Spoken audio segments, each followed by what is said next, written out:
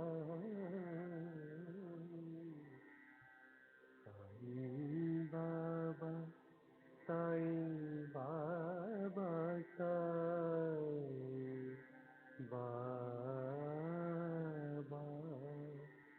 साईं बाबा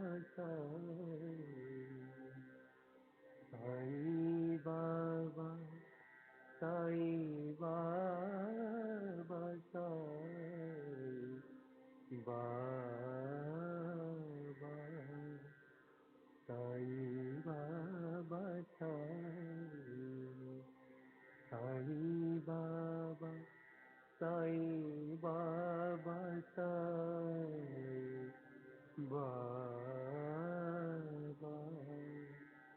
साईं बाबा साईं बाबा साईं बाबा साईं बाबा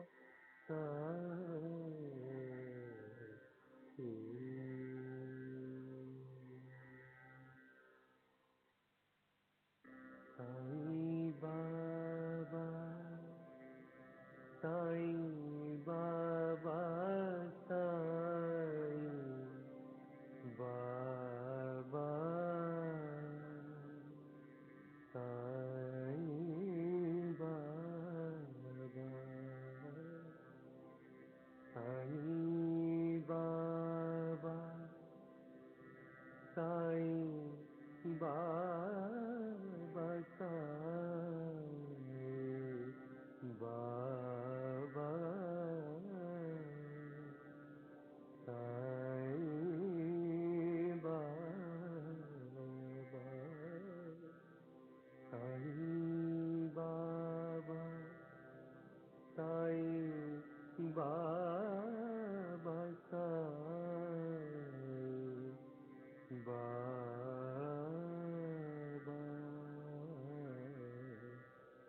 श्री सच्चिदानंद सद्गुरु साईनाथ महाराज की जय। सद्गुरु श्री साईनाथुनि शरद बाबू जी की जय।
श्री सच्चिदानंद सद्गुरु साईनाथ महाराज की जय।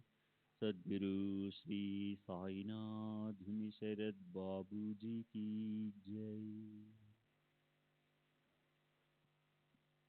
శ్రీ సాయినాథాయ నమః. శ్రీ సాయి సచ్చరిత్రము 40వ అధ్యాయం. శ్రీ సాయి సమర్థులు ధన్యులు. వారు భక్తులకు ఈ గ్రంథ రూపంలో స్వార్థాన్ని పరమార్థాన్ని బోధించి వారిని కృతార్థులను చేసి తమ కార్యాన్ని సాధించుకున్నారు. వారు శిరస్సుపై చేయి వేసి తక్షణం శక్తిపాతం చేస్తారు. తద్వారా అలభ్యమైన ఆత్మవస్తువును ప్రాప్తింపజేసి భేదభావాన్ని తొలగిస్తారు. నీ నా అనే భేద బుద్ధి లేకుండా వారికి అనన్య శరణుజొచ్చి సాష్టాంగ నమస్కారం చేస్తే వారు తమ హృదయానికి హత్తుకుని ఆలింగనం చేసుకుంటారు. నది సముద్రం పేరుకు వేరువేరుగా ఉన్నా అవి ఒకటే రూపాన్ని కలిగి ఉంటాయి. వర్షాకాలంలో రెండూ కలిసిపోతే ఇక వాని భిన్నత్వం మిగలదు.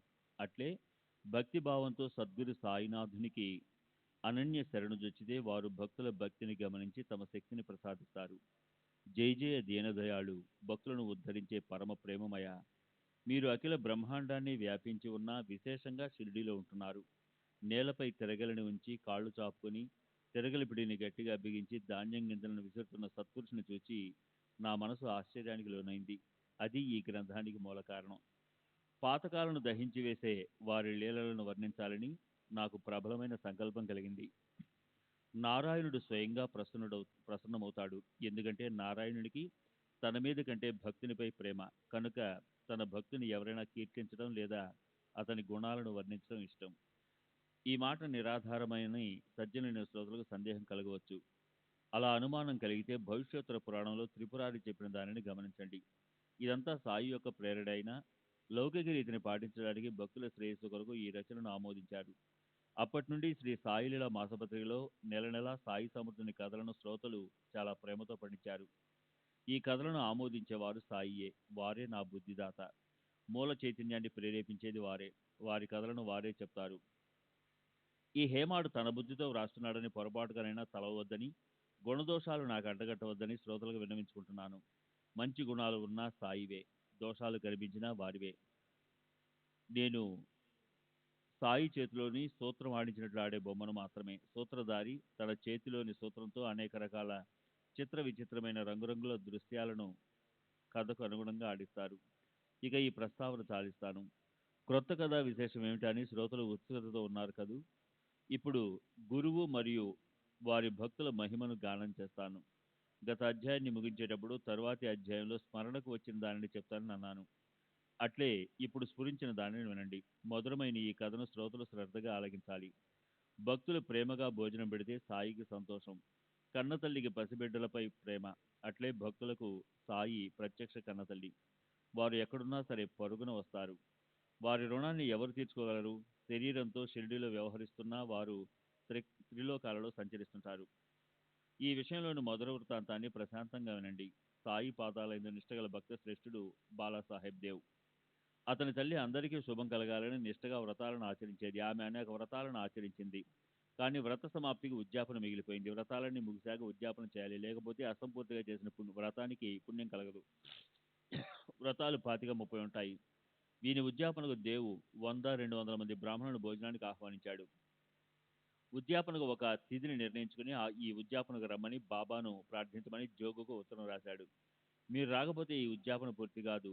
ఈ నా ప్రార్థనను మన్నిస్తే ఈ దీనుడు కృతజ్ఞుడై ఉంటాడు. నేను ప్రభుత్వోద్యోగిని, పొట్ట కోసం నౌకరీ చేసుకుంటూ పరమార్థాన్ని కూడా సాధించుకోవాలని నా తపన. మీకు ఇదంతా తెలుసు. డహను నుండి అక్కడికి అంత దూరానికి స్వయంగా రాలేని నిస్సహాయుణ్ణి. కనుక మీరు నా ఈ ఆహ్వానాన్ని స్వీకరిస్తారని నా నమ్మకం. బాపు సాహెబ్ జోగ్ ఆ ఉత్తరాన్ని మొత్తం బాబాకు చదివి వినిపించాడు. ఆ కార్యాన్ని చక్కగా దేవు పూర్తి చేసేలా చూడండి అని జోగ్ ప్రార్థించాడు. నిర్మలమైన మనసుతో పంపిన ఆహ్వానాన్ని బాబా పూర్తిగా విన్నారు. నా స్మరణ చేసేవారిని నేను ఎప్పుడూ గుర్తుంచుకుంటాను. నాకు గుర్రం కానీ, రైలు బండి కానీ, విమానం కానీ అవసరం లేదు. నన్ను ప్రేమగా పిలిస్తే చాలు. ఏమాత్రం ఆలస్యం చేయకుండా తక్షణం ప్రకటమవుతాను. నీవు, నేను, మరొకరు ముగ్గురం కలిసి వస్తామని అతనికి ఉత్తరం రాయి, సంతోషిస్తాడు అని చెప్పారు. బాబా చెప్పిందంతటినీ జోగు దేవుకు తెలియజేశాడు. బాబా మాటకు తిరిగిలేదని, అది అమోఘమని దేవు ఆనందించాడు. బాబా తప్పక వస్తారని దేవుకు పూర్తి విశ్వాసం. అయితే అది అనుభవానికి వచ్చే ఆ రోజు సువర్ణ దినం. బాబా ఎప్పుడూ షిరిడీలోనే ఉంటారు. 3 గ్రామాలకు మాత్రమే ఎప్పుడో ఏదో అరుదుగా వెళ్తుంటారు అని కూడా దేవుకు తెలుసు. వారికి బుద్ధి పుట్టినప్పుడు ఏ 6 మాసాలకో ఎప్పుడో రహతా, రుయి లేక నీమ్గాంకు మాత్రమే వెళ్తారు. ఎప్పుడూ షిరిడీలోనే ఉంటారు. ఈ 3 గ్రామాలు దాటి ఎవరి వద్దకు ఎప్పుడూ వెళ్లరు. డహనులో ఇంత దూరాన ఉన్న నా వద్దకు ఎలా వస్తారు? బాబా పూర్ణ లీలావతారి. ఇచ్చా మాత్రంతో స్వచ్ఛందంగా వెళ్ళగలడు. వారి రాకపోకలు లోకాచారం కొరకు అంతే. వారు అంతటా పరిపూర్ణంగా వ్యాపించి ఉన్నారు. వారు అక్కడి నుండి ఇక్కడికి రావడం, ఇక్కడి నుండి అక్కడికి వెళ్ళడం రెండూ ఆకాశానికి కూడా తెలియదు. ఎందుకంటే వారు సంపూర్ణంగా అంతటా లోపల బయట వ్యాపించి ఉన్నారు. బాబా యొక్క కదలికలు అగోచరం. స్థిరచరాలలో నిండి ఉన్న వారికి రాకపోకలు ఎక్కడివి? స్వచ్ఛందంగా వారు ఎక్కడైనా ప్రకటమవుతారు. ఉద్యాపనకు సుమారు 1 నెల ముందు ఒక సన్యాసి డహను రైల్వే స్టేషన్ మాస్టర్ వద్దకు తన పని మీద వచ్చాడు. అతడు గోశాల ప్రచారకుడు, గోవుల సంస్థలో స్వయం సేవకుడు. ఆ సంస్థ యొక్క ఆర్థిక పరిస్థితిని మెరుగుపరచడానికి చందాల కోసం వచ్చాడు. అతని వేషాన్ని బట్టి బెంగాలీ వ్యక్తి వలె ఉన్నాడు. స్టేషన్ మాస్టర్ అతనితో ఊర్లోనికి వెడితే అక్కడ మీకు మంచి ఏర్పాట్లు ఉంటాయని చెప్పాడు. అక్కడున్న మామలేదారుతో మీ అభిప్రాయాన్ని చెప్తే స్టేట్లు, షావుకారులు కలిసి సహాయపడతారు. మామలేదారు ఒక్కడిని పట్టుకుంటే చాలు. ఈ ధర్మకార్యానికి అనేక మంది చందాలు ఇచ్చి సహాయపడతారు.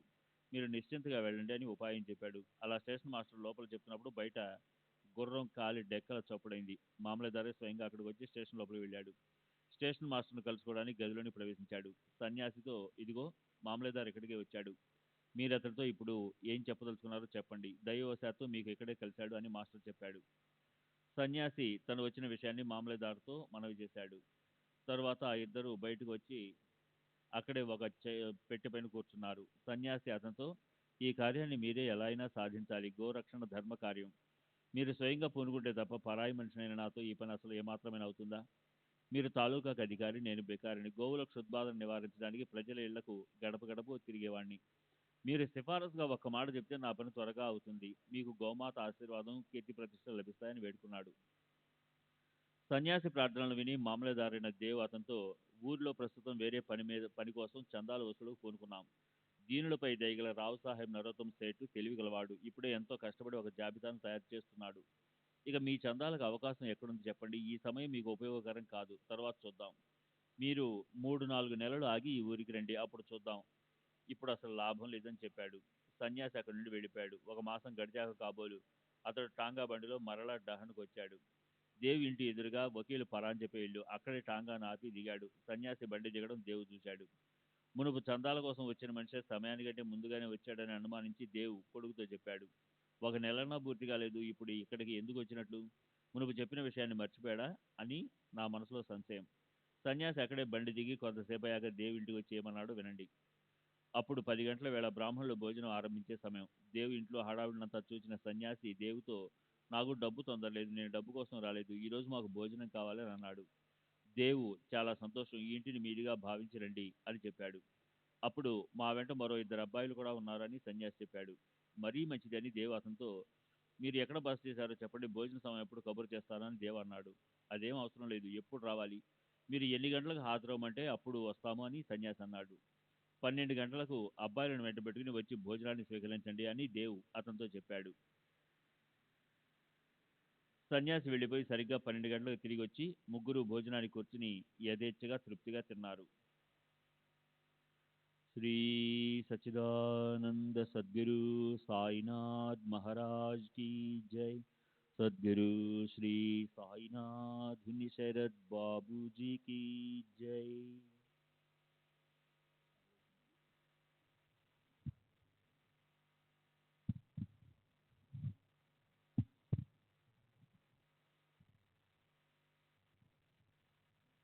వంటంతా తయారయ్యాక దేవు సన్యాసిని వెంట వచ్చిన వారిని బ్రాహ్మణుల పంక్తిలో కూర్చుండబెట్టి వారిని తృప్తిపరిచాడు. సన్యాసి మరో 2 కూడా వెంటబెట్టుకొని తనంతట తానే వచ్చాడు. కానీ అతడు పూర్వం చందాల కొరకు వచ్చిన వ్యక్తి అని దేవు బుద్ధిని మాయ ఆవరించింది. దాంతో మనసును మోహం చుట్టుకొని పోవడం వలన ఎవరో అతిథి భోజనానికి వచ్చాడని మాత్రమే అతని బుద్ధికి తోచింది. ఆ విధంగా భోజనాలు ముగిశాక ఉత్తరాపోసనం శుద్ధ శమనం చేసి సుగంధభరితమైన శీతలోదకాన్ని త్రాగి పళ్లను సేవించి ముఖశుద్ధి చేసుకున్నారు. ఆ తరువాత శిష్టాచార ప్రకారం గంధం, పూలు, తాంబూలం, అత్తరు, పన్నీరు, బహుమానాలు వగేరాలను దేవు సంతోషంగా ఇచ్చాడు. ఆ తరువాత వచ్చిన వారంతా ఇళ్లకు వెళ్ళిపోయారు. సన్యాసి కూడా తన వారితో తన స్థలానికి వెళ్ళిపోయాడు. ఆ సమయం అప్పుడు ఆహ్వానించకుండానే వచ్చి భోజనం చేసిన ఆ అగంతికుడు బాబా అని దేవుకు తోచలేదు. అతని మనసులో ఇంకా సందేహమే. పిలవకుండా వచ్చిన ముగ్గురికి ప్రత్యక్షంగా తన సమక్షంలో వడ్డించిన దేవు మనస్సులో సంశయం. బాబా వచ్చినట్లుగా నిదర్శనం ఏమిటని జోగును అడిగాడు. ఉద్యాపన పూర్తి కాగానే దేవు జోగుకు ఉత్తరం రాశాడు. బాబా వస్తానని ఖచ్చితంగా చెప్పి నన్ను మభ్యపెట్టారేమిటి? ఇక్కడికి తప్పక వస్తానని ఎందుకు చెప్పారు? మీరు కూడా వారి వెంట వస్తారన్న బాబా మాట అబద్ధం కాదు. కానీ వారు వచ్చినట్లు నాకేమీ సాక్ష్యం కనిపించలేదే. ఇలా ఎందుకు జరిగింది? నన్ను ఎందుకు నిరాశపరిచారు? వారు వస్తారని ఆశగా ఎదురు చూశాను, కానీ వారు వచ్చినట్లుగా నాకు అనుభవం కలుగలేదు. భక్తితో వారిని ఆహ్వానిస్తే శరణ్జొచ్చిన నా వద్దకు వస్తానని చెప్పారు, కానీ అలా జరగలేదు. ఇదంతా నాకేం అర్థం కావటం లేదు. నేను స్వయంగా రావడానికి వీలు కాక ఎంతో దీనంగా ఉత్తరం రాశాను. వారు వస్తారని తెలిసి నేను ధన్యుణ్ణి అని తలిచాను. బాబా ఏ మిషతోనో ఏ వేషంలోనో వస్తారని తలిచాను. కానీ అలా ఎందుకు జరగలేదా అని చాలా ఆశ్చర్యంగా ఉంది. జోగు ఆ వృత్తాంతానంతా సాయికి విన్నవించాడు. బాబా ఆశ్చర్యచకితులై అతనితో ఏమన్నారంటే, ఆ ఉత్తరాన్ని నా ముందు విప్పి చదవక ముందే దానిని వ్రాసిన వారి మనసు కనిపిస్తుంది. నేను వస్తానని ఖచ్చితంగా చెప్పి నమ్మించి అతనిని నిరుత్సాహపరిచానని అంటున్నాడు కదూ. నన్ను గుర్తుపట్టలేనప్పుడు మరి నన్నెందుకు పిలిచినట్లు అని అతన్ని అడుగు. నేను శారీరకంగా ఇక్కడి నుండి కదలలేదు, కానీ నేను ఉద్యాపనకు వెళ్ళి భోజనం చేసి వచ్చాను. ఇద్దరితో సహా వస్తానని చెప్పినట్లుగానే ఇద్దరిని వెంట పెట్టుకుని వెళ్ళాను. భోజనానికి ఇంకా వ్యవధి ఉండగా అప్పుడు నేను మెల్లగా సన్యాసి వేషంలో మొదట ఒక్కనే వెళ్ళాను. నీకు గుర్తు వచ్చిందా? నేను అకస్మాత్తుగా రావడం చూసి డబ్బు అడుగుతానేమోనని నీ మనసులో భయం కలుగలేదు? అప్పుడు నేను ఏ సంశయాన్ని తీర్చాను? కేవలం భోజనానికి వస్తాను, మరో ఇద్దరితో వస్తాను అని చెప్పి భోజన సమయానికి మరో ఇద్దరితో కూడా భోజనం చేయలేదు. చూడు, నా మాట నిలబెట్టుకోవడానికి నా ప్రాణం సైతం విడిచి చచ్చిపోతాను, కానీ నా నోటి మాటలు ఎన్నడూ వృధా కావు. సాయినాథుల మాటలు విని జోగు ఆనందానికి అవధుల్లేవు. నిజమే, బాబా వచనం వృధా కాదు. ఇది అందరికీ ఎల్లప్పుడూ అనుభవమే. జోగు సంతోషంతో వృత్తాంతాన్నంతా సవిస్తారంగా పెద్ద ఉత్తరం రాసి దేవుకు తెలియజేశాడు. ఆ ఉత్తరాన్ని చదవగానే ప్రేమోద్వేగంతో దేవు కళ్ళు ఆనంద బాష్పాలతో నిండిపోయాయి. అనవసరంగా సాయిబాబాను దూషించాను. ఛీ ఛీ, నా బ్రతుకు వ్యర్థం అని తనలో లజ్జితుడయ్యాడు. బాబా మహిమ ధన్యం. బాబాను తెలుసుకోగలగాలని దురభిమానంగా అనుకున్నాను. ఎంత సిగ్గుచేటు! కానీ బాబాయే ఆ సన్యాసి అయి ఉండవచ్చు అన్న ఆలోచన నాకు ఎందుకు కలగలేదో అర్థం కావటం లేదు. బాబాను ఆహ్వానించక ముందే సన్యాసి చందాలు వసూలు చేసే నిమిత్తం తన పని మీద వచ్చాడు. 3-4 మాసాల వ్యవధి ఇచ్చాను. తర్వాత మరలా రమ్మని అతనికి చెప్పాను. అతడే అకస్మాత్తుగా వచ్చి భోజనానికి వచ్చానని అంటే అతడు బాబాయే అని నేను ఎలా ఊహించగలను? భోజనానికి వచ్చినప్పుడు నాతో సహా మరో ఇద్దరు కూడా వస్తారు అన్న బాబా మాట ఒక్కటి మాత్రం నేను మర్చిపోయాను. బాబాను ఆహ్వానించిన తర్వాత సన్యాసి మొదటిసారిగా కలిసి ఉంటే, అదైనా కేవలం భోజనం కొరకు వచ్చి ఉంటే నా కళ్ళు నన్ను మోసపుచ్చేవి కావు. అయినా అతడు గోరక్షణ నిమిత్తం గోగ్రాసానికి డబ్బు సేకరించాలని వచ్చాడు. ఆ తర్వాతే సాయిబాబాకు ఉద్యాపన ఆహ్వానాన్ని పంపడం. అందుకే నన్ను అలా మోహం ఆవరించి ఇలా జరిగింది. సన్యాసి ఇద్దరితో సహా వచ్చి భోజనం చేస్తే అతడు భోజనం కోసమే వచ్చాడని భావించాను. పూర్వం పరిచయం లేని వారెవరైనా అకస్మాత్తుగా భోజన సమయానికి ఇద్దరితో సహా వచ్చి ఉంటే సాయియే అని నిశ్చయంగా అనిపించేది. కానీ ఈ సత్పురుషుల పద్ధతి ఇంతే. ఎన్నడూ సంభవించని అద్భుతమైన లీలలను చేస్తారు. వారు భక్తుల గృహాలలోని కార్యాలను ప్రణాళికను ముందుగానే తయారు చేసి ఉంచుతారు. వారికి అంకితమైన భక్తుల యొక్క శుభకార్యాలను ఇలా చక్కగా ఊహించని విధంగా జరిపిస్తారు. సత్పురుషుల చర్యలు అంతుపట్టవు. చింతామణి తలచిన దానిని ఇస్తుంది. కల్పవృక్షం మనసు కల్పించిన దానిని ఇస్తుంది. కామధేను కోరుకున్న వానిని ప్రసాదిస్తుంది. గురుదేవులు అంతఃకరణానికి అతీతమైన దానిని ప్రసాదిస్తారు. ఇక్కడ ఆహ్వానింపబడి బాబా సన్యాసి రూపంలో ప్రకటమయ్యారు. వారి లీలలు విచిత్రం. ఒక్కోసారి ఆహ్వానించకుండానే వస్తారు. ఒకప్పుడు విచిత్ర పటం రూపంలోనో, మరొకప్పుడు పార్థివ శరీరంతోనో, మరొకప్పుడు తమంతట తాము ప్రకటమవుతారు. వారి కృపకు అంతులేదు. ఈ విషయంలో నా అనుభవాన్ని వింటే శ్రోతలకు ఆశ్చర్యం కలుగుతుంది. అపూర్వము, అభినవము అయిన ఈ కథను వింటే సాయి లీలల ప్రభావం అర్థమవుతుంది. శ్రీ సచ్చిదానంద సద్గురు సాయినాథ్ మహారాజ్ కి జై.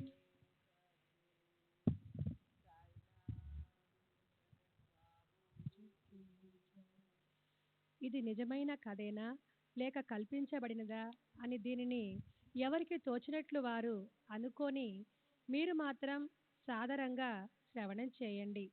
సోమరితనాన్ని, నిద్రను మాని సావధానులై శ్రద్ధగా కథాశ్రవణ దానాన్ని నాకు ప్రదానం చేస్తే నాకు సంతృప్తి.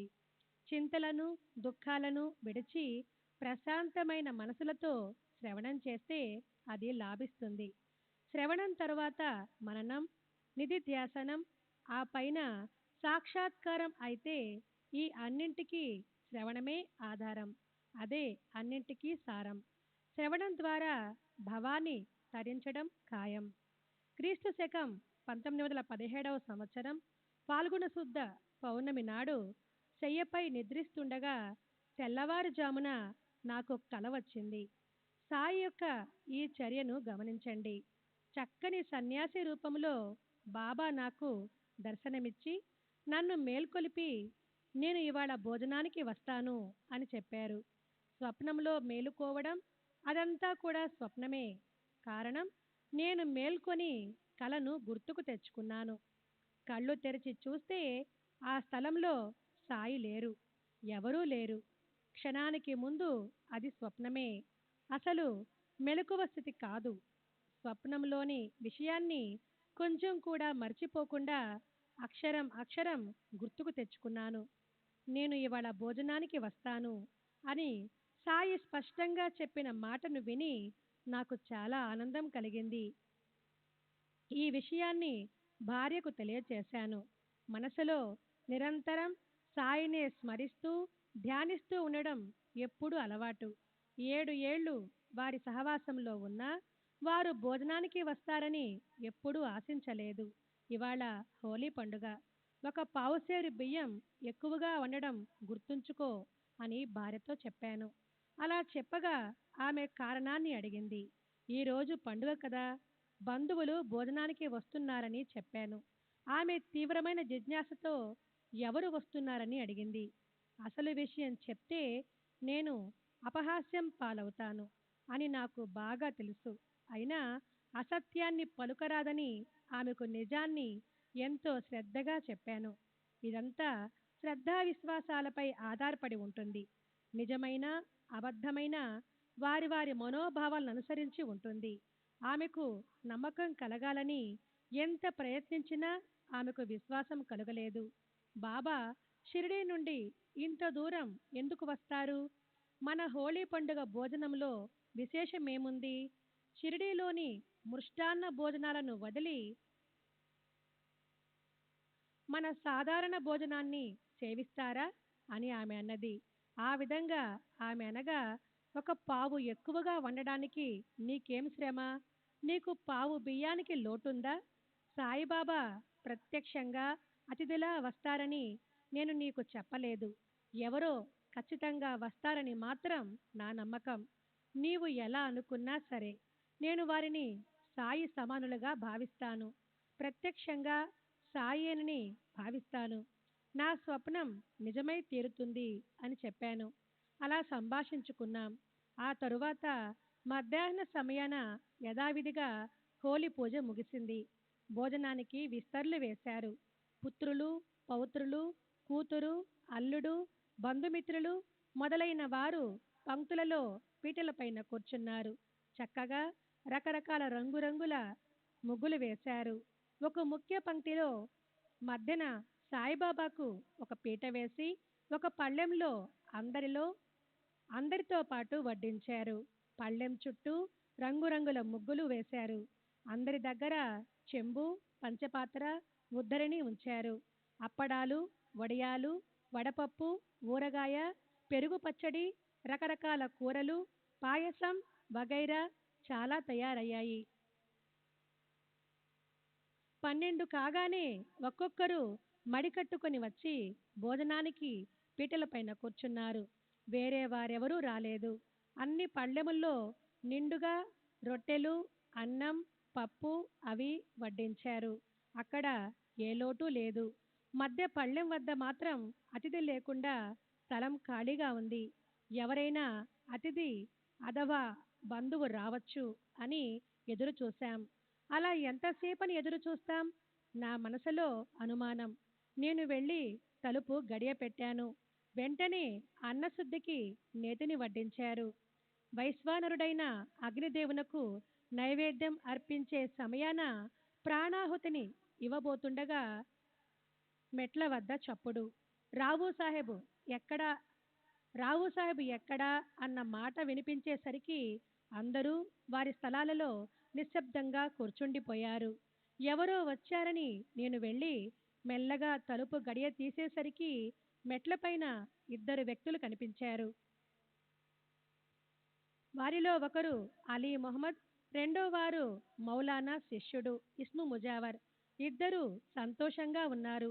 ఆకులలో అన్నీ వడ్డించి ఉండడం, అందరూ భోజనానికి సిద్ధంగా కూర్చోవటం చూచి, ఆలీ, క్షమించాలి, మీకు శ్రమ కలిగించాను. మీరు మా కోసం భోజనం ముందు నుండి లేచి వచ్చినట్లుంది. పంక్తిలో అందరూ మీకోసం వేచి ఉన్నారు. ఇదిగో మీ వస్తువును తీసుకోండి. వీలైనప్పుడు నేను మరలా కలుస్తాను. జరిగిన ఆశ్చర్యకరమైన సంఘటనను చెప్తాను అని చెప్పి చేతిలో ఉన్న ఒక ప్యాకెట్ను టేబుల్ పైన ఉంచి విప్పసాగాడు. పైన కప్పబడిన వార్తాపత్రికను విప్పేసరికి తక్షణం సాయి యొక్క మూర్తి కనిపించింది. శ్రీ సచ్చిదానంద సద్గురు సాయినాథ్ మహారాజ్ కీ జై. సద్గురు శ్రీ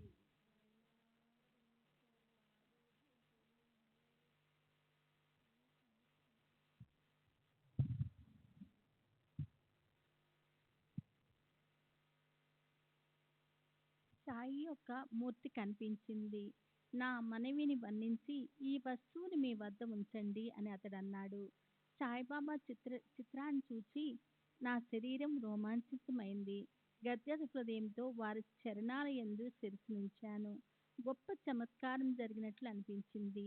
ఈ విచిత్ర లీలను నాకు చూపించి నన్ను పవిత్రంగా చేసినట్లు అనిపించింది. ఈ చిత్రాన్ని ఎక్కడి నుండి తీసుకొచ్చావని ఉత్సుకతతో అడగగా ఒక అంగడిలో కొన్నానని అతడు చెప్పాడు. ఒక్క క్షణమైనా నిలబడకుండా ఆ ఇద్దరూ మేమిక వెళ్తాము.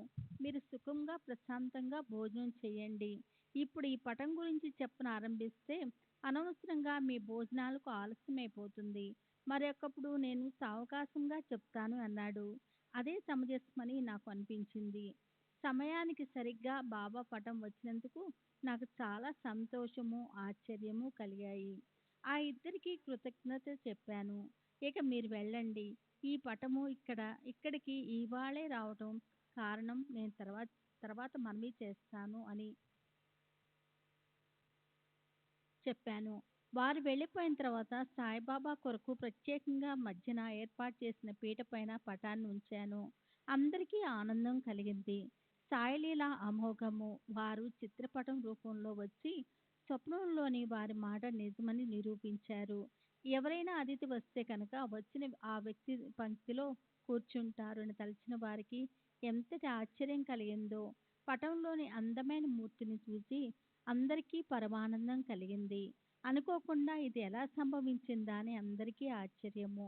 పటాన్ని పీటపైన ఉంచి ఆర్ఘ్యపాద్యాది పూజలు చేసి భక్తి శ్రద్ధలతో నైవేద్యాన్ని సమర్పించిన తర్వాత అందరం భోజనాలకి ఆరంభించాం. అప్పటి నుండి ఇప్పటి వరకు ప్రతి హోలీ పండుగ నాడు శిష్టాచారం ప్రకారం ఈ పటంలోని బాబా అష్టోపచార పూజను స్వీకరిస్తారు. పూజా గదిలో ఇతర దేవతలతో పాటు ఈ పటం కూడా పూజించబడుతుంది. ఈ విధంగా బాబా తమ అపూర్వ చరిత్రాన్ని భక్తులకు అడుగడుగునా చూపిస్తుంటారు. తర్వాత ఆ ఇద్దరు వ్యక్తులు ఇవాళో రేపో కలుస్తారు అనుకుంటూనే 9 సంవత్సరాలు గడిచిపోయినా వారు కనిపించలేదు. చివరకు కర్మధర్మ సంయోగంతో నేను దారిని వెళ్తుండగా ఆలీ మహమ్మద్ కలిశాడు. వెంటనే పటాన్ని గురించి తెలుసుకోవాలని నా ఉత్సుకత. ఎందుకు ఇన్నేళ్లు మౌనంగా ఉండిపోయావు? ఈ రోజు కూడా మునుపటి వలె కలుసుకున్నాము. అకస్మాత్తుగా ఇప్పుడు సమయం వచ్చినట్లుంది. ఆ విషయాన్నంతటినీ చెప్పు. నీవు కూడా సాయిబాబా భక్తుడివని నాకు తెలుసు. కానీ నీకు ఆ రోజే రావాలని ఎందుకు అనిపించింది అని అడిగాను. అప్పుడు హాలీ చెప్పిన వృత్తాంతాన్నంతా చెప్తాను. ఆశ్చర్యభరితము, అత్యద్భుతము అయిన సాయి యొక్క లీలను వినండి. ఈ బాబా లీలకు అర్థమేమిటి? వారి ఉద్దేశం ఏమిటి? దీని ద్వారా భక్తులకు వారు ఉపదేశించినదేమిటి అన్నవి సాయికే తెలియాలి.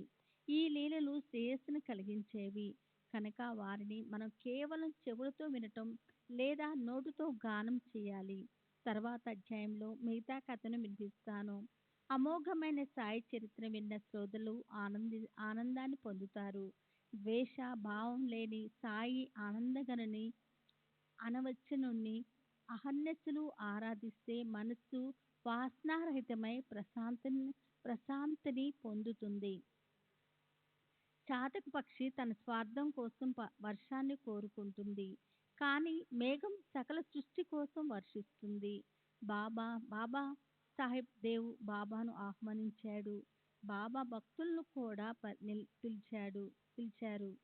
శ్రోతలు కూడా భక్తుల పంక్తిలో కూర్చొని శ్రద్ధగా ఉద్యాపన కథను విని సాయి సమగమ సుఖాన్ని ఆనందంగా అనుభవించి తృప్తిగా తేయించారు కూడా. బాబా ఆహ్వానించకుండానే ఎలా వస్తారు? ప్రార్థనా స్వరూపంలో ఎలా ప్రకటమవుతారు? తమ భక్తులు కృతజ్ఞతతో ఉండేలా ఎలా చూస్తారు? అడుగడుగునా భక్తులను ఎలా జాగృతం చేస్తారు? హేమట్ సాయికి చరణజొచ్చుతున్నాడు. తర్వాత కథ రచనను ఇదే విధంగా సాయిబాబా తాము కోరుకున్న విధంగా చేయించుకుంటారు. శరణజొచ్చిన వారిని రక్షిస్తారని సాయి ప్రతిజ్ఞ కనుక వారు తనను తరిమివేయరని హేమట్ వారి చరణాలకు ఆలింగనం చేసుకుంటున్నాడు. స్వస్తి శ్రీ సంత సజ్జన ప్రేరితము భక్త హేమట్ పంతు విరచితము అయిన శ్రీ సాయి సమర్థ సచ్చరిత్రంలో ఉద్యాపన కథనమను 40వ అధ్యాయం సంపూర్ణము. శ్రీ సద్గురు సాయినాథార్పణమస్తు. శుభం భవతు. శ్రీ సచ్చిదానంద సద్గురు సాయినాథ్ మహారాజ్ కీ జై. సద్గురు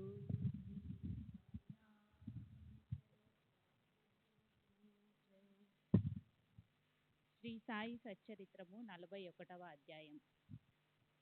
సాయి కథలలోని మహిమ ఇదే. శ్రోతలే పూర్వ కథను గుర్తుంచుకొని వినటానికి సిద్ధంగా ఉన్నారు కనుక శ్రద్ధగా శ్రవణం చేయండని శ్రోతలను ప్రోత్సాహపరచనవసరం లేదు. కథామృత పానానికి శ్రోతలే ఏకాగ్ర మనసుతో సావధానులై ఉండగా వారిని వినండని ప్రార్థించడం ఎందుకు? గురువు యొక్క మహిమను గానం చేసినా శ్రవణం చేసినా మనసు నిర్మలమవుతుంది. గురు నామాన్ని జపిస్తూ వారిని ధ్యానిస్తే ఆనందాన్నిచ్చే మూర్తిగా ప్రకటమవుతారు. గత అధ్యాయంలో ఒకరి వ్రతాల ఉద్యాపన యథావిధిగా ఎలా పూర్తి అయ్యిందో దృష్టాంతంతో సహా చెప్పబడింది. అలాగే సాయి యొక్క చిత్రపటము ఆకస్మికంగా సమయానికి సరిగ్గా వచ్చి కోరికను పూర్తి చేసిన కథను ఇప్పుడు వినండి.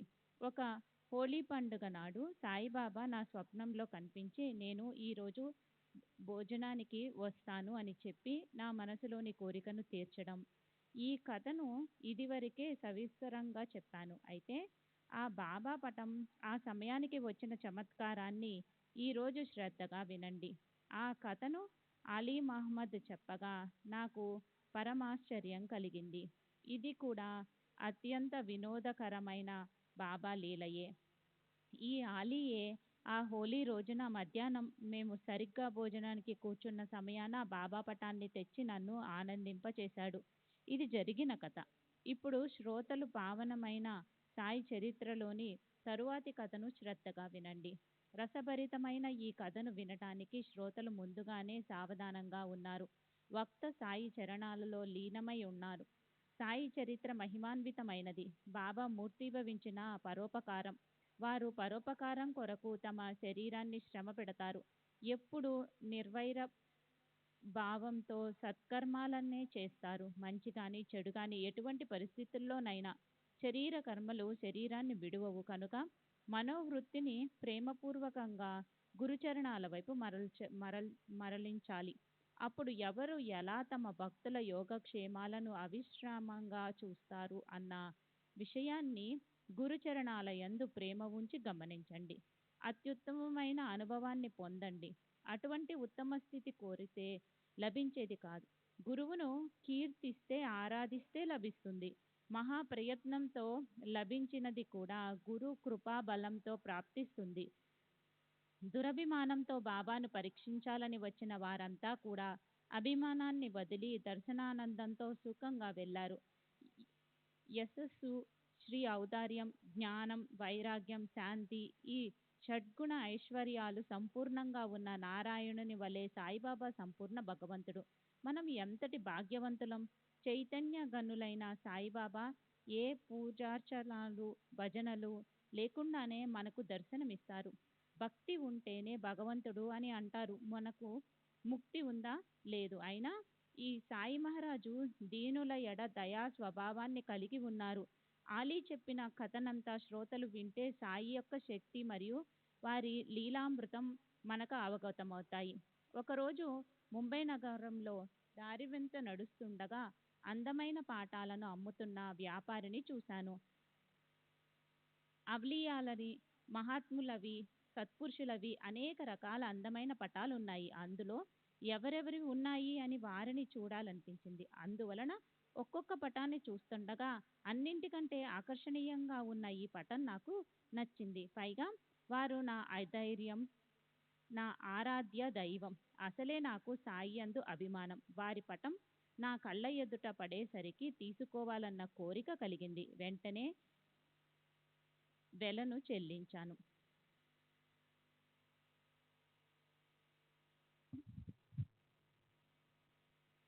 తరువాత ఆ పటాన్ని ఇంటికి తీసుకుని వచ్చి గోడకు తగిలించాను.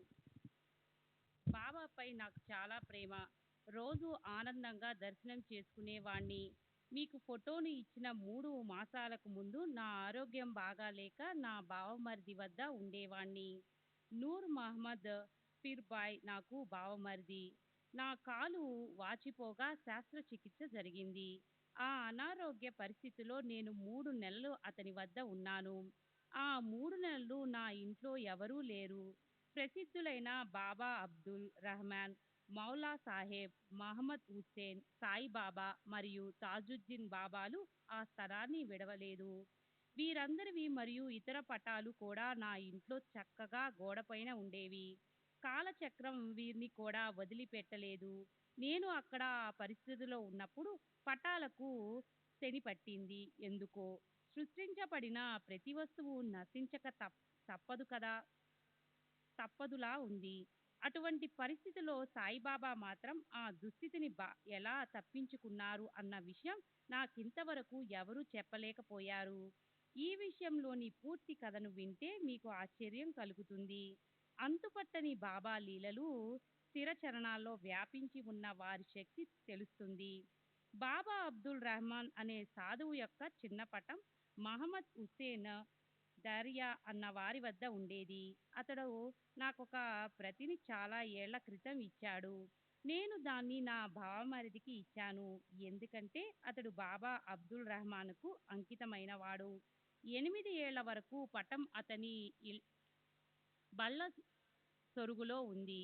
ఒకసారి అకస్మాత్తుగా కనిపిస్తే దాన్ని ముంబైలోనికి అంగడికి తీసుకుని వెళ్ళాడు. అబ్దుల్ రహమాన్ నిలువెత్తు సైజులో పటాన్ని అందంగా తయారు చేశాడు. దాన్ని తీసుకుని వెళ్ళి వారికి బహుకరిస్తే వారు ప్రసన్నులవుతారని తలిచాడు. అటువంటి మరికొన్ని కాపీలను తీయించి ఆప్తులకు, మిత్రులకు పంచాడు. నాకు కూడా ఒక కాపీని ఇవ్వగా నేను దాన్ని గోడకు తగిలించాను. తరువాత నూర్ మహమ్మద్ అందమైన ఆ పటాన్ని అబ్దుల్ రహమాన్ దర్బార్లో వారికి సమర్పించాలని అనుకున్నాడు. కానీ అతని మనసుకు తెలుసుకుని ఆ పటాన్ని చూడగానే అబ్దుల్ రహమాన్ అత్యంత కోపంతో అతన్ని కొట్టాలని లేచాడు. అంతేకాదు అతన్ని అవమానపరిచి అక్కడి నుండి తరిమివేశాడు. దానితో అతనికి చాలా దుఃఖం కలిగింది. బాగా చింత పట్టుకున్నది. సచ్చిదానంద సద్గురు సాయినాథ్ మహారాజ్ కీ జై. సద్గురు శ్రీ సాయినాథ్ దీనంగా, ఉదాసీనతో, బాధతో డబ్బు పోయింది. గురుకృపకు దూరమయ్యాను. గురుకృప పాత్రునైన నేనిప్పుడు గురువు కోపానికి కారణమయ్యాను అని ఆలోచించి అవమానాలతో ఆ పటాలను నీటిలో ముంచటం ఆరంభించాడు.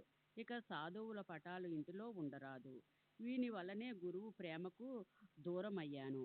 అనవసరమైన ఈ పని ఎందుకు? ఈ పటాల కారణంగా మా గురువు నన్ను కోపగిస్తున్నారు. నాకు హాని కూడా కలగవచ్చు. వానితో నాకు పని లేదు. ప్రతిమలను, పటాలను పూజించటం గురువుకు ఇష్టం లేదు. వారి కోపాన్ని తెచ్చిన ఆ పటాల వల్ల నాకేమి ప్రయోజనము? ఆ పటాలను తయారు చేయించడానికి చాలా డబ్బు ఖర్చయింది. అయినా ఇప్పుడు వానిని నీటిలో వదిలిపెట్టడం తప్ప మరో గత్యంతరం లేదు అని ఆలోచించి నా బావమరిది పటాలను ఎవరడిగినా ఇవ్వకుండా వానిని తీసుకుని నేరుగా హార్బర్‌కు వెళ్ళాడు. నేరుగా అపోలో బందర్ వద్దకు వెళ్ళి ఒక నావను అద్దెకు తీసుకుని సముద్రంలో కొంత దూరం వెళ్ళి చివరకు వానిని నీటిలో వదిలివేశాడు. అంతటితో ఆగలేదు. బాంద్రాకు వచ్చి మరలా అదే పని మొదలు పెట్టాడు. ఆప్తులు, బంధువులు ప్రార్థించిన పటాలను అడిగి తీసుకున్నాడు. అబ్దుల్ బాబా కోపగించారు. కనుక ఆ పటాలు ఎవరి వద్ద ఉన్నా వానిని తిరిగి ఇవ్వాలి. ఎందుకంటే వానిని నీటిలో విమర్శించాలి అని ప్రార్థించాడు. నాకు ఇచ్చిన కాపీని మరియు మా బావ నుండి, సోదరుని నుండి కూడా మొత్తము 6 పటాలను తీసుకున్నాడు. తరువాత కోపంగా ఆ కాపీలను తీసుకుని వెళ్ళి బాంద్రా పట్టణం దగ్గర సముద్రం నిండుగా ఉన్న చోటికి వెళ్ళాడు. ఒక బౌసవానిని పిలిచి పటాలన్నిటినీ అతనికి ఇచ్చి సముద్ర జలంలో నిమజ్జనం చేయించాడు. అప్పుడు నేను అతని ఇంటిలో రోగగ్రస్తుడై ఉన్నాను. ఆ పటాలు నాకు కూడా కష్టాలు కలిగిస్తాయని అతడు నాకు బోధించాడు. వాటినన్నిటినీ సముద్రంలో వదిలి వేసినప్పుడే నీ కష్టాలు తొలగిపోతాయని చెప్పాడు. నేను నా వ్యవహారాలను చూసుకునే నా గుమస్తాని పిలిపించి అతని చేతికి ఇంటి తాళం చెవినిచ్చి ఇంటిలో ఉన్న సత్పురుషుల పటాలన్నింటినీ తెప్పించి నా బామర్దికి అప్పగించాను. బామర్ది వెంటనే తోటమాలిని పిలిచి అతని ద్వారా వానిని సింబాయి దేవాలయం వద్ద నన్ను సముద్ర జలాలలో పడయించాడు. 2 మాసాలు గడిచాక నా ఆరోగ్యం బాగుపడి నా ఇంటికి వెళ్ళి అత్యంత ఆశ్చర్యపడ్డాను. మీకు ఇచ్చిన బాబా పటం ద్వారానికి ఎదురుగా ఉన్న గోడపై చక్కగా మునుపటి వలె ఉండడం చూసి నేను ఆశ్చర్యచకితుడినయ్యాను. గుమస్తా అన్ని పటాలను తీసుకుని వచ్చాడు కదా, మరి ఇది మాత్రం చిత్రంగా ఇక్కడ ఎలా ఉండిపోయింది అని అనుకుని వెంటనే ఆ పటాన్ని తీసి అలమారులో దాచి ఉంచాను. నా బావమరిది కన్నీళ్లలో నా బామర్ది కళ్ళల్లో పడితే వెంటనే తీసుకుని వెళ్ళి తన చేత్తో నీళ్ళల్లో ముంచి జల సమాధి చేస్తాడని అనిపించింది. ఈ పటాన్ని నా ఇంటిలో ఉంచరాదు. బామర్ది చూస్తే నీటిలో ముంచి వేస్తాడు. ఇతరులకు, భక్తులకు కానీ వారికి నిస్సందేహంగా ఇవ్వలేను. శ్రీ సచ్చిదానంద సద్గురు సాయినాథ్ మహారాజ్ కీ జై. సద్గురు సాయినాథుని శరత్ బాబూజీకి జై. బాగా ఆలోచించకుండా ఎవరికైనా ఇస్తే పూజోపచారాలు సరిగ్గా జరుగుతాయో లేదో అని ఎంతో కాలం మనసులో ఆందోళన. ఈ పటం ఎక్కడ సురక్షితంగా ఉంటుంది? తమ ఇంట్లో ఉచితమైన స్థలంలో శ్రద్ధగా అట్టిపెట్టుకునే వారికి ఇవ్వాలి అని దీర్ఘంగా ఆలోచిస్తూ సతమతం అవుతూ ఉంటే మౌలానా దర్బారుకు వెళ్ళి ఇస్ముకి వృత్తాంతాన్నంతా తెలియచేయమని సాయియే నాకు చక్కని ఆలోచనను సూచించారు. నేను వెంటనే పీర్ మౌలానా దర్బారుకు వెళ్ళి ముజావరు ఇస్ముతో సాదరంగా విషయం అంతటిని ఏకాంతంలో తెలియచేశాను. మీ వద్ద నిర్భయంగా ఉండవచ్చని మేము ఉభయులం ఆ రోజే నిశ్చయించుకున్నాము.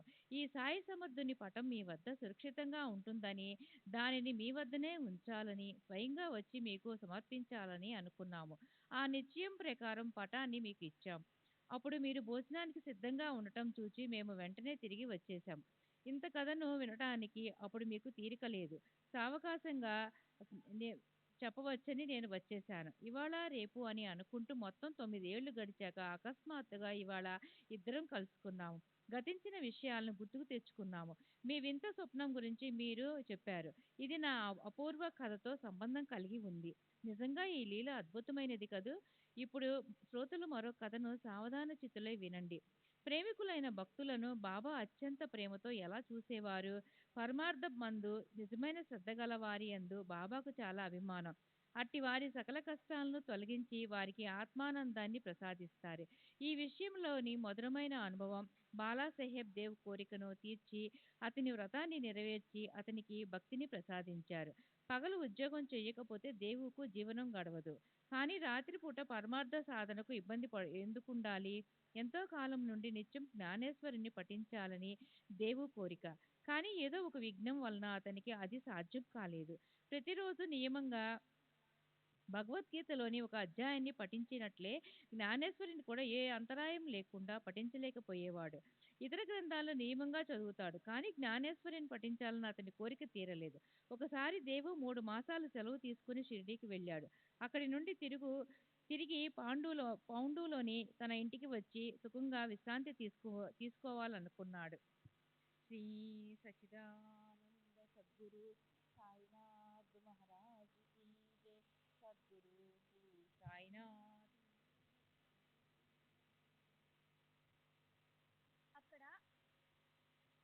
అక్కడ ఇతర కార్యాలు జరిగాయి.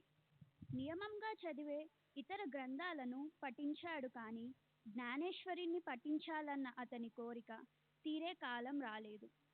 జ్ఞానేశ్వరిని చేతిలోకి తీసుకోగానే మనసులోని వికల్పాల వలన ఊరికే పైపైన పఠించడమే కానీ హృదయంలో ప్రేమ ఉప్పొంగేది కాదు. ఎంతగా తప్పించిపోతున్నా తన నిశ్చయం సిద్ధించడం లేదు. ప్రతిరోజు నియమంగా 5 శ్లోకాలైనా పఠించలేకపోయేవాడు. ప్రతిదినం 5 శ్లోకాలను చదవాలని నిశ్చయించుకున్నాడు, కానీ అది కూడా నియమంగా చదవటం అతనికి సాధ్యం కాలేదు. అందువలన సాయిబాబా ప్రేమగా చదువు అని స్వయం ఆజ్ఞాపించినప్పుడే జ్ఞానేశ్వరిని చదవటానికి ఉపక్రమిస్తానని అనుకున్నాడు. అలా సాయి చరణాలయందు విశ్వాసం కలిగి సాయిబాబా ఆజ్ఞాపించినప్పుడు జ్ఞానేశ్వరిని చదువుతానని కృతనిశ్చయంతో ఉన్నాడు. మహోదయ పర్వం రాగా దేవు తన తల్లిని, సోదరిని వెంట పెట్టుకొని గురు పూజా వైభవాన్ని చూడటానికి షిరిడి వచ్చాడు. మీరు నిత్యం జ్ఞానేశ్వరిని ఎందుకు పఠించరు అని అతనిని జోగు ప్రశ్నించాడు. అప్పుడు దేవు ఇచ్చిన జవాబును వినండి. జ్ఞానేశ్వరిని పఠించాలని నాకు చాలా కోరిక, కానీ అది సిద్ధించడం లేదు.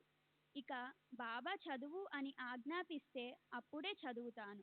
అప్పుడు జోగు జ్ఞానేశ్వరి గ్రంథాన్ని తీసుకొని వచ్చి సాయిబాబా చేతిలో ఉంచితే వారు చదువు అని నీకు తిరిగి ఇస్తారు అని ఉపాయం చెప్పాడు. నాకు అటువంటి యుక్తి అవసరం లేదు. నా మనస్సు బాబాకు తెలుసు. నా కోరికను ఎందుకు తీర్చరు? స్పష్టంగా చదువు అని వారే చెబుతారు అని అన్నాడు.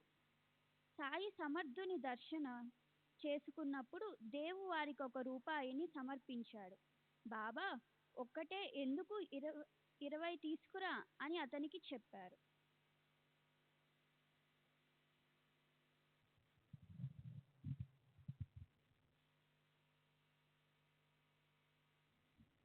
దేవు 20 రూపాయలను తెచ్చి ఇచ్చాడు.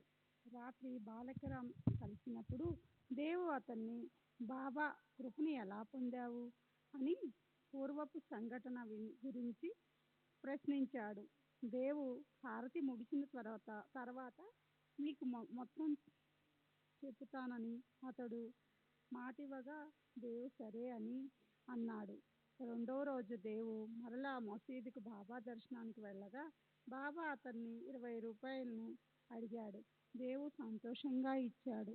అక్కడ చాలా జనం మూగి ఉండటం గమనించి దేవు చాటుగా ఒక ప్రక్కన కూర్చున్నాడు.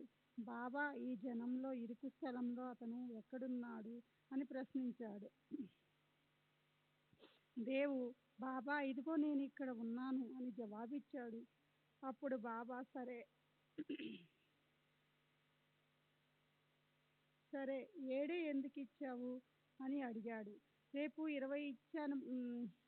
దేవు 20 ఇచ్చాను బాబా అని చెప్పాడు.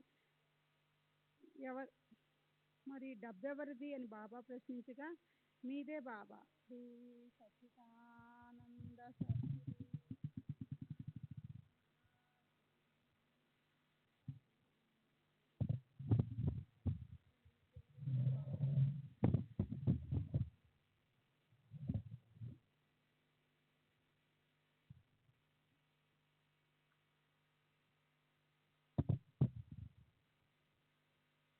మీదే మరి 70 బాబా ప్రశ్నించగా మీదే బాబా అని దేవుడు చెప్పాడు. మరి నువ్వు ఎందుకు పారిపోతున్నావు? రా, ఇలా దగ్గరకు రా, నా వద్ద ప్రశాంతంగా కూర్చో అని అన్నారు. వారి ఆజ్ఞానుసారం దేవు వెళ్ళి కూర్చున్నాడు. నిత్య నియమానుసారం హారతి అయిపోగానే భక్తులు తమ బసలకు వెళ్ళిపోయారు. దేవు బాలకరాం కలుసుకున్నారు. దేవు మరలా అతన్ని పూర్వపు విషయాన్ని అడిగారు. అలా దేవు జరిగిన దానిని అడగక అంతా చెప్పాడు. బాబా, నిన్ను ఉపాసనలు ఎలా నియమించారు? బ్రహ్మచింతన ఎలా చేయాలో నీకు తెలియజేశారా? నా జిజ్ఞాసను తీర్చు అని ప్రార్థించాడు. దేవు జిజ్ఞాసను తీర్చాలని బాలకరాం జవాబు చెప్పనారంభించేసరికి బాబా దేవును పిలువనంపారు. సాయి ఎంతటి కరుణామయులు! దేవుని పిలుచుకుని రమ్మని చంద్రుని పంపారు. క్షణమైన ఆలస్యం చేయకుండా దేవు శ్రీ సాయి వద్దకు వచ్చాడు. అప్పుడు సమయం సాయంత్రం 4 గంటలు. మసీదు చివర గోడపైన 2 చేతులాంచి నిలుచుని శ్రీ సాయి ఎదుటే కనిపించారు. దేవు వెళ్ళగానే వారికి వందనం చేశాడు. బాబా అతని ఎక్కడ ఎవరితో ఏం మాట్లాడుతున్నావు అని ప్రశ్నించారు. కాకా దీక్షిత్ మేడపైన బాలకరాం చెప్తుంటే మీ కీర్తిని వింటున్నాను అని దేవు చెప్పాడు. 25 రూపాయలను పట్టుకురా అని బాబా దేవుకు ఆజ్ఞాపించారు. వెంటనే దేవు రూపాయలను తెచ్చి బాబాకు సమర్పించాడు. ఎన్ని తెచ్చావు అని బాబా ప్రశ్నించగా 25 అని దేవు చెప్పాడు. సరే రా, వచ్చి కూర్చో అని బాబా అంటే దేవు బాబా వెంట మసీదులోనికి వెళ్ళాడు. బాబా స్తంభం వద్ద కూర్చున్నారు. మసీదులో రెండవ వారు ఎవరూ లేరు. అప్పుడు బాబా, నాకు తెలియకుండా నీవు నా గుడ్డపేలికలను దొంగలించావు అని అన్నారు. గుడ్డపేలిక గూర్చి నాకు తెలియదు అని దేవు చెప్పాడు. అయితే ఇక్కడే ఎక్కడో ఉంటుంది చూడు అని బాబా అతనితో అన్నారు. పాత గుడ్డ ముక్క ఇక్కడ ఎక్కడుంది అని దేవు అనగా బాబా లేచి, బాగా వెదుకు, దొంగిలించే ఈ పాడు బుద్ధి మంచిది కాదు. దానిని ఎవరో అల్లరి కుర్రవాడు తీసుకుని పోయి ఉంటాడు, చూడు చూడు, ఇక్కడే ఉండాలి అన్నారు. దేవు మరలా వెదికాడు, అయినా అది దొరకలేదు. అప్పుడు బాబా కనుబొమ్మలు ముడిచి ఇటు అటు చూచి దేవు వైపు దృష్టి సారించి అతన్ని గట్టిగా కోపపడ్డాడు. నీవే మోసగాడివి. నీవు తప్ప పాత గుడ్డను దొంగిలించడానికి ఎవరు వస్తారు? నీవే దొంగవని అనుకుంటున్నా. ఇక్కడికి రావడం ఇలా దొంగతనం చేయడానిక? నల్లటి వెంట్రుకలు తెల్లవైపోయాయి. చెడు అలవాట్లు అసలు పోలేదు. నిన్ను కోస్తాను, గొడ్డలితో నరుకుతాను, చంపేస్తాను. నా చేతుల్లో నుండి ఎక్కడికి పోతావు? ఎక్కడికి పోయినా అక్కడికి కూడా వచ్చి నిన్ను చంపేస్తాను. ఇంటి నుండి షిరిడీకి రావడం దొంగతనం చేయడానికా? ఇదిగో నీవి తిరిగి తీసేసుకో. నా పాత గుడ్డ ముక్క తెచ్చి ఇవ్వు అని అంటూ సాయిబాబా కోపంతో ఎర్రబారిపోయాడు. తిట్లను శాపాలను కురిపించారు. తల్లిని తండ్రిని ఉద్దేశించేలా తిట్టారు. కోపంతో అగ్గిలా మండిపడ్డారు. సాయినాథులు అలా కోపడుతుంటే దేవు ఆ లీలను ఆశ్చర్యంగా చూస్తూ ఊరికే నిలబడిపోయాడు. అక్కడ దేవు ఒక్కడే ఉన్నాడు. ఇప్పుడు దెబ్బలు తినే వంతు వచ్చినట్లుంది. ఈ విశ్వరూప సందర్శనం ఎంత అందమైనది అని తనలో తలచి ఆనందించాడు. ఒంటరిగా బాబా చేతిలో చిక్కాను. సటకా తీసుకుని కొడతారేమో కూడా, వారికి తోచినట్టుగా చేయని అని అనుకున్నాడు. కానీ ఆ చింకిగుడ్డ విషయం ఏమిటో దేవుకు ఏమీ అర్థం కాలేదు. పో పో, ఇక్కడ నుండి వెళ్ళిపో అని బాబా అనగానే దేవు మెల్లగా మెట్ట దగ్గరకు జరిగాడు. నేను చిక్కిగుడ్డలోని అంతరార్థాన్ని తెలుసుకోగల సమర్థుణ్ణి కాను. కానీ సాయి కృప కలిగినప్పుడు దానిని శ్రోతలకు మనవి చేస్తాను. ఒక పావు గంట గడిచాక దేవు బాబా ఎదుటికి వెళ్ళాడు. బాబా యొక్క తిట్లు కేకలు ఇంకా సాగుతూనే ఉన్నాయి. పైకి ఎందుకు వచ్చావు అని అడిగాడు. ఇక వెళ్ళు, వాడాకు వెళ్ళు అని చెప్పగా వారి ఆజ్ఞను శిరసావహించి వారి చరణాలకు నమస్కరించి వాడాకు వెళ్ళాడు. శ్రీ సచ్చిదానంద సద్గురు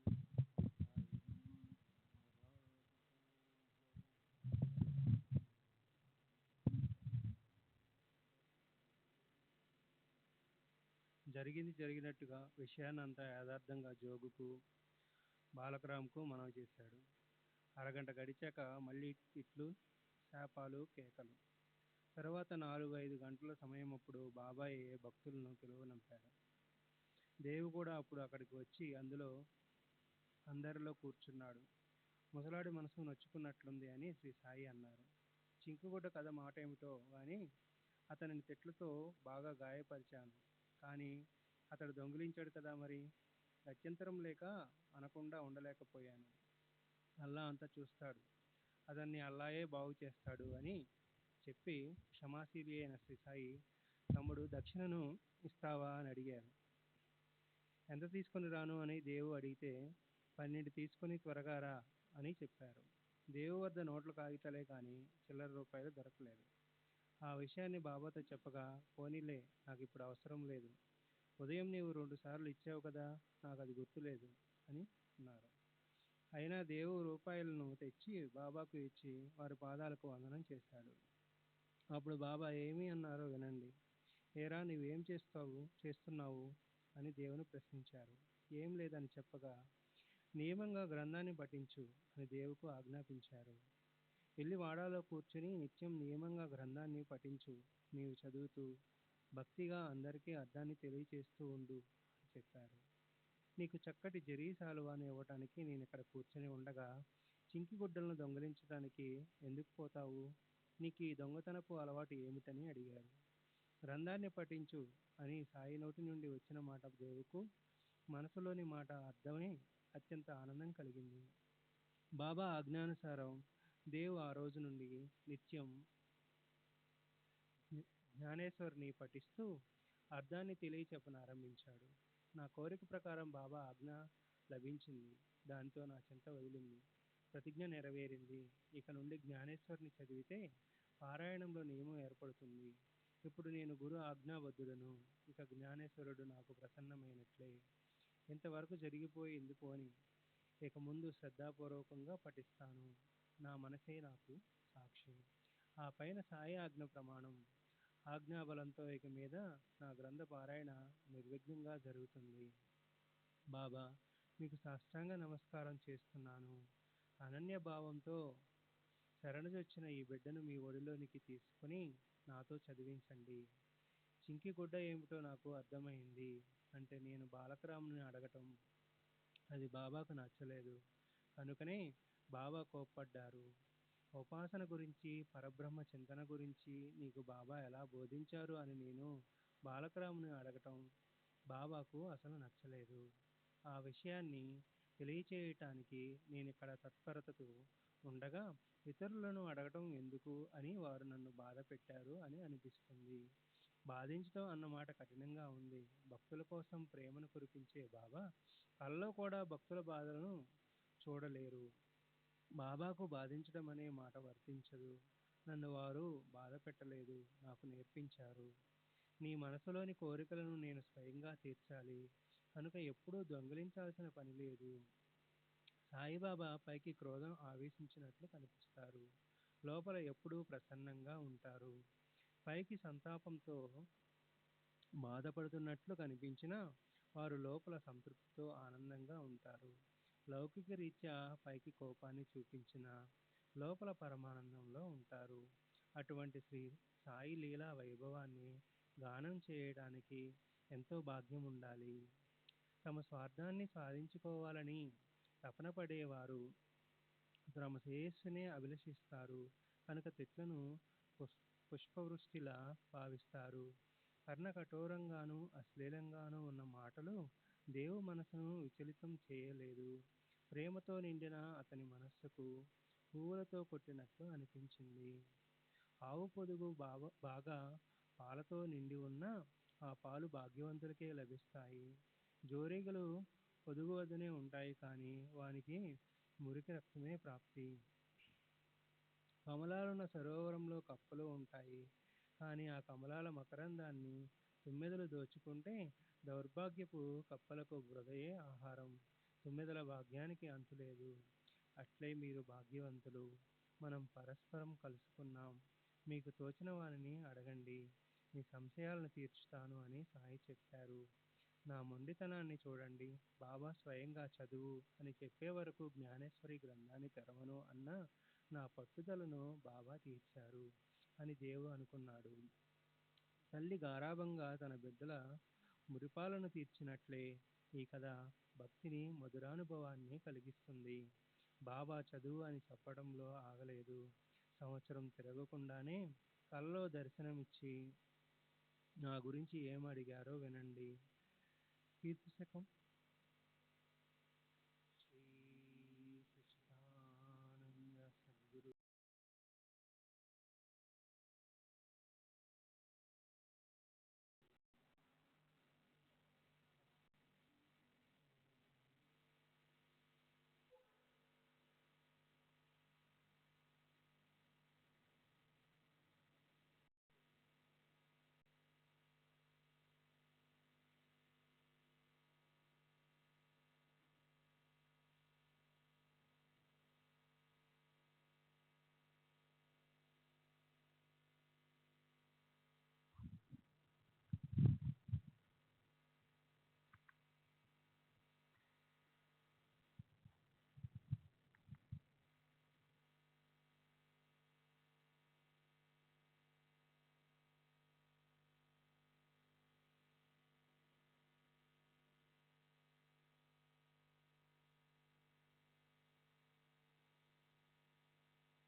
श्री सच्चिदानंद सद्गुरु साईनाथ महाराज की जय। सद्गुरु श्री साईनाथ शरद बाबू जी की जय। साई रहम नजर करना, बच्चों का पालन करना। साई रहम नजर करना, बच्चों का पालन करना। जाना तुमने जगत पसार, सब ही झूठ जमाना। जाना तुमने जगत पसार, सब ही झूठ जमाना। साई रहम नजर करना, बच्चों का पालन करना।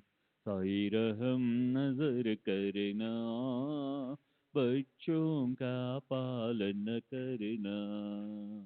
मैं अंधा हूँ बंदा आपका, मुझसे पथ दिखलाना।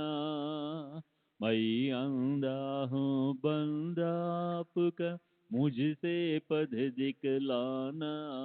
साई रहम नजर करना, बच्चों का पालन करना। साई रहम नजर करना, बच्चों का पालन करना। दास गणों कहे अब क्या बोलूं, थक गई मेरी रसना। दास गणों कहे अब क्या बोलूं, थक गई मेरी रसना। साई रहम नजर करना, बच्चों का पालन करना। साई रहम नजर करना, बच्चों का पालन करना। रहमो नजर करो अब मोरे साई, तुम बिना नहीं मुझे माँ बाप बाई। रहमो नजर करो मैं अंधा हूँ बंदा तुम्हारा मैं अंधा हूँ, बंदा तुम्हारा मैं ना जानू, मैं ना जानू, मैं ना जानू, अल्लाह इलाही रहमो नज़र करो, रहमो नज़र करो, अब मोरे साई तुम बिना नहीं मुझे माँ बाप भाई, रहमो नज़र करो, काली जमाना मैंने गमाया, काली जमाना मैंने गमाया, साथी आखिर का, साथी आखिर का, साथी आखिर का, तुम बिना कोई, रहमो नज़र करो, रहमो नज़र करो, अब मोरे साई तुम बिना नहीं मुझे माँ बाप भाई, रहमो नज़र करो, अपने मस्जिद का झाड़ू गणो है, अपने मस्जिद का झाड़ू गणो है, मालिक हमारे, मालिक हमारे, मालिक हमारे, तुम बाबा साई, रहमो नज़र करो, रहमो नज़र करो, अब मोरे साई तुम बिना नहीं मुझे माँ बाप भाई, रहमो नज़र करो। श्री सच्चिदानंद सद्गुरु साईनाथ महाराज की जय। सद्गुरु श्री साईनाथ निशरद बाबू जी की जय।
श्री सच्चिदानंद सद्गुरु साईनाथ महाराज की जय। सद्गुरु श्री साईनाथुनि शरद बाबू जी की जय।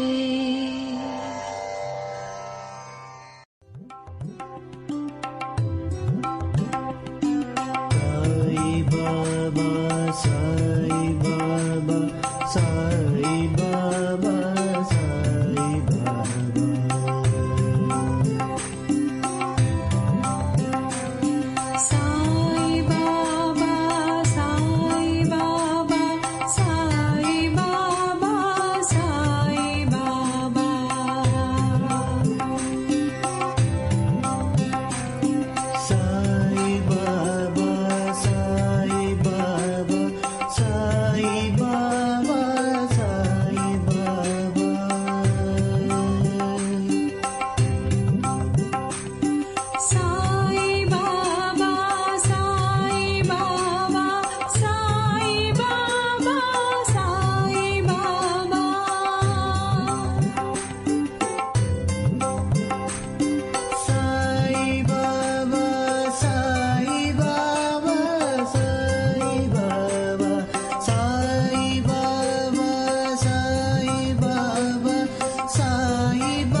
Sai Baba,